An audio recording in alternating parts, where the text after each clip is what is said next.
Welcome back. So in this section, we'll discuss how to fix the stuck services. So checking the services status, where we can go, we can search in the search console for the services.msc. Yeah, here's the all the Windows and third-party application services are running here. Yeah, you can check the services name and the description and the current status. Let's check for the Windows update. The service is currently running here. Yeah. But suppose that the Windows update service is not running, is gets stuck. So instead of running, it would be the status could be like starting or the stopping, but it's not getting a stop or start. Yeah, that phase you can say the service has been stuck. So right now, when you right click on this, you'll getting this option: start, stop, pause, resume, restart. Yeah, you can stop it and restart it for the normal service status. When the service gets stuck, you will not get this option also: stop, restart, or start anything. All these options would be degraded like this. Yeah, so you cannot use this option. So the graphically, there is a no option. So now you can resolve this issue through the command line. So easy way that you can also resolve this issue by rebooting the system. Yeah, but sometimes like the where the user has opened multiple application and is not happy with your reboot resolution. Yeah, and also for the servers, if you're facing this issue on the server, and then it's not easy to restart the server, because before that you need to take approval from the service owner and you need a maintenance window for rebooting the services, right? So you can fix this issue without rebooting the system. I'm gonna show you how. So I'll show you in the PowerShell script. So for PowerShell script, you can run here, open the PowerShell console. Now you're getting a multiple option like Windows PowerShell, PowerShell IC. So I recommend that you use the PowerShell IC because you will get this window with edit option. We can check the script also. You can edit this, yeah. Because for the normal PowerShell IC, only you get this execution scripts. That's why use the PowerShell IC when you're using any scripts. PowerShell IC, and this is 86. This is for 32-bit scripts. So here I have written a script which I will share with you. You can just after downloading, you can check in the downloads folder where you have downloaded there. Just select the script and then this. What is there? So here you need to type the service name which showing stuck. Let's suppose that is Windows Update.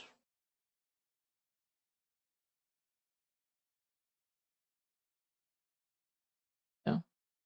And the second line is what is doing is getting the service related information which matching with this service name, and then is getting its process ID. Yeah. If you open the Windows Update, suppose that this process. So in the task manager, you can get the process ID, but this would not be with the same name. Yeah, because in that you find something for the Windows Update, it could be like this exe.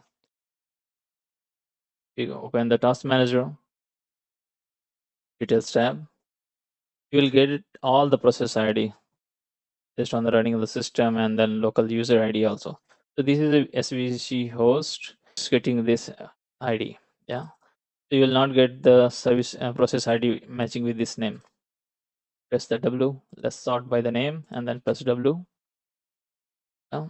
So you will say that there is no process is running with the same name.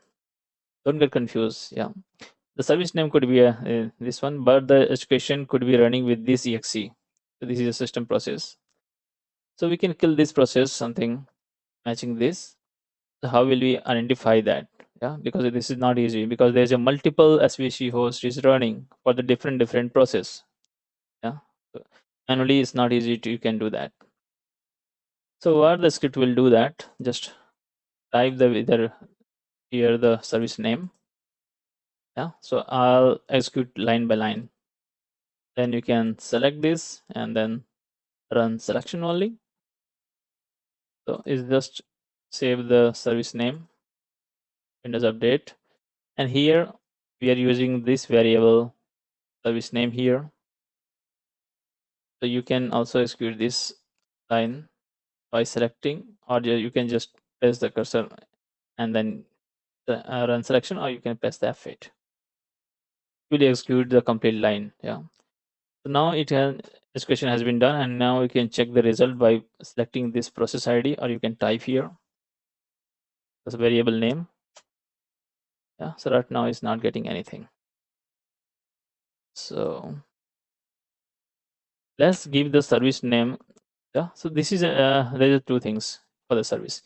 There is a service name would be different, and display name also could be different. Yeah. So if you're not getting any result, then you can try the service name. Let's replace it with the service name.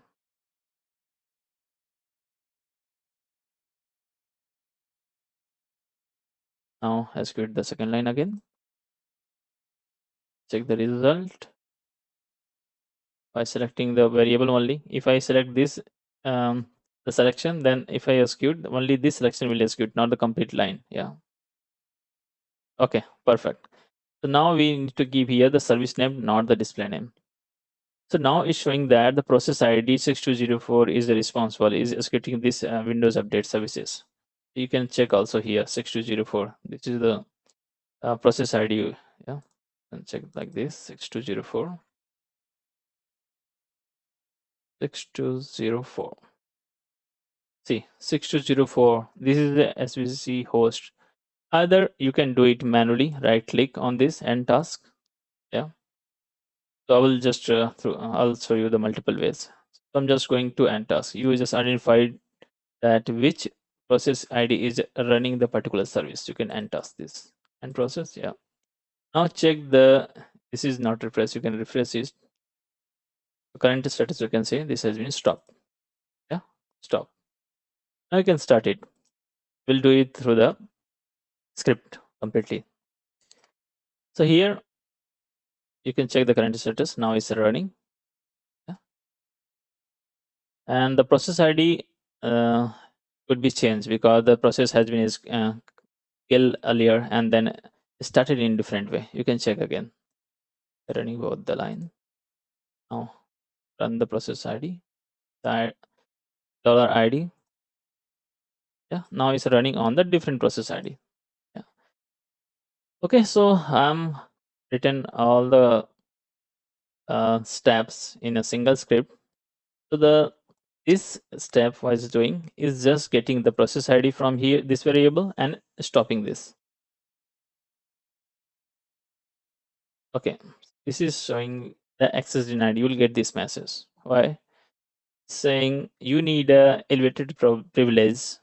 It means that you need to open this PowerShell IC with the administrator privilege. Yeah, so just close this. We'll open again with the admin. Just search for the PowerShell and then click on the arrow. Yeah, and then run as administrator. Now let's load the script again. Here, this box.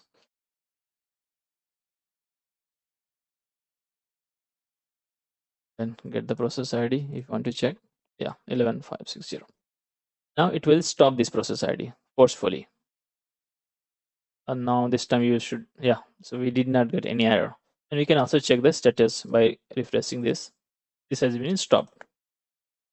Yeah. And the next, what is it doing? The process ID has been stopped. If it's getting stuck while starting or stopping, it will be stopped forcefully. Now you just need to start it on.